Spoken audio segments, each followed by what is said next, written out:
ಭಾರತದಲ್ಲಿ ಮುಸ್ಲಿಮರ ಜನಸಂಖ್ಯೆ ಎಂದಿಗೂ ಹಿಂದೂಗಳ ಸಂಖ್ಯೆಯನ್ನ ಮೀರೋದಿಲ್ಲ ಅಂತ ಎಐಎಂಐಎಂ ಅಧ್ಯಕ್ಷ ಹಾಗೂ ಹೈದರಾಬಾದ್ ಸಂಸದ ಅಸಾದುದ್ದೀನ್ ಓವೈಸಿ ಹೇಳಿದ್ದಾರೆ. ತೆಲಂಗಾಣದ ಪುರಸಭೆ ಚುನಾವಣೆ ಹಿನ್ನೆಲೆ ನಿಜಾಮಾಬಾದ್ನಲ್ಲಿ ಶುಕ್ರವಾರ ನಡೆದ ರ್ಯಾಲಿಯನ್ನ ಉದ್ದೇಶಿಸಿ ಮಾತನಾಡಿದಂತ ಅವರು ಪ್ರಧಾನಿ ನರೇಂದ್ರ ಮೋದಿ ರಾಜ್ಯಸಭೆಯಲ್ಲಿ ಮಾಡಿದ ಭಾಷಣವನ್ನ ಉಲ್ಲೇಖಿಸಿದ್ರು. ಪ್ರಧಾನಿ ಅವರು ಇಡೀ ಪ್ರಪಂಚದ ಜನಸಂಖ್ಯೆ ವಯಸ್ಸಾಗುತ್ತಿರುವ ಸಂದರ್ಭದಲ್ಲಿ ಭಾರತ ಯುವ ಜನಸಂಖ್ಯೆಯನ್ನ ಹೊಂದಿದೆ ಅಂತ ಹೇಳಿದ್ದಾರೆ. ಆದರೆ ಈ ಯುವ ಸಮೂಹಕ್ಕೆ ಸರ್ಕಾರ ಯಾವ ಉದ್ಯೋಗಾವಕಾಶಗಳನ್ನ ಸೃಷ್ಟಿಸಿದೆ, ಅವರಿಗೆ ಯಾವ ಕೌಶಲ್ಯ ತರಬೇತಿ ನೀಡಲಾಗಿದೆ ಎಂದು ಓವೈಸಿ ಪ್ರಶ್ನಿಸಿದ್ರು. ಭಾರತದ ಒಟ್ಟು ಜನಸಂಖ್ಯೆಯ 60% ರಿಂದ 40 ವರ್ಷಕ್ಕಿಂತ ಕಡಿಮೆ ವಯಸ್ಸಿನವರಾಗಿದ್ದಾರೆ. ಆದರೆ ಸರ್ಕಾರ ಯುವಕರ ಭವಿಷ್ಯದ ಬಗ್ಗೆ ಯೋಚಿಸುವ ಬದಲು ಮುಸ್ಲಿಮರ ಜನಸಂಖ್ಯೆ ಹೆಚ್ಚುತ್ತಿದೆ ಎಂದು ಭಯ ಹುಟ್ಟಿಸಲಾಗುತ್ತಿದೆ ಅಂತ ಟೀಕಿಸಿದ್ರು. ಇನ್ನು 20 ವರ್ಷಗಳ ಬಳಿಕ ಈ ಯುವ ಜನಸಂಖ್ಯೆಯ ವಯಸ್ಸಾಗಲಿದೆ.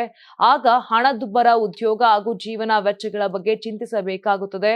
ಆದರೆ ಈ ವಿಚಾರಗಳತ್ತ ಗಮನ ಕೊಡದೆ ಮುಸ್ಲಿಮರ ಜನಸಂಖ್ಯೆ ಹೆಚ್ಚುತ್ತಿದೆ ಎಂಬ ಪ್ರಚಾರ ನಡೆಯುತ್ತಿದೆ ಎಂದು ಓವೈಸಿ ಆರೋಪಿಸಿದ್ರು. ಭಾರತದಲ್ಲಿ ಮುಸ್ಲಿಮರ ಜನಸಂಖ್ಯೆ ಸ್ಥಿರವಾಗಲಿದೆ. ಯಾವುದೇ ಕಾರಣಕ್ಕೂ ಹಿಂದೂ ಜನಸಂಖ್ಯೆಯನ್ನ ಮೀರುವುದಿಲ್ಲ ಎಂದು ಸ್ಪಷ್ಟಪಡಿಸಿದ್ರು.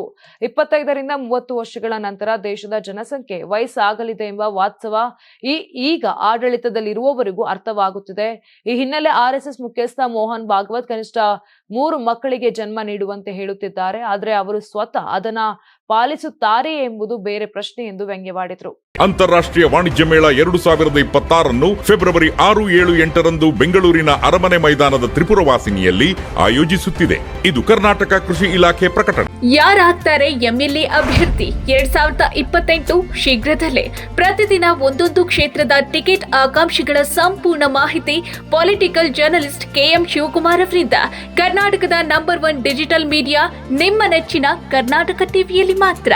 ನೀವು ಸಣ್ಣ ಆಗ್ಬೇಕಲ್ವಾ? ಅದು ಒಂದು ಉತ್ತಮ ಆಹಾರದಿಂದ ಸಣ್ಣ ಆಗ್ಬೇಕಲ್ವಾ? ಪ್ರತಿದಿನ ನಮ್ಮ ಜೀನಿ ಸ್ಲಿಮ್ ನ ಯೂಸ್ ಮಾಡಿ ಯಾವುದೇ ಸೈಡ್ ಎಫೆಕ್ಟ್ ಇಲ್ದಂಗೆ ನೀವು ಸಣ್ಣ ಆಗ್ತೀರಾ.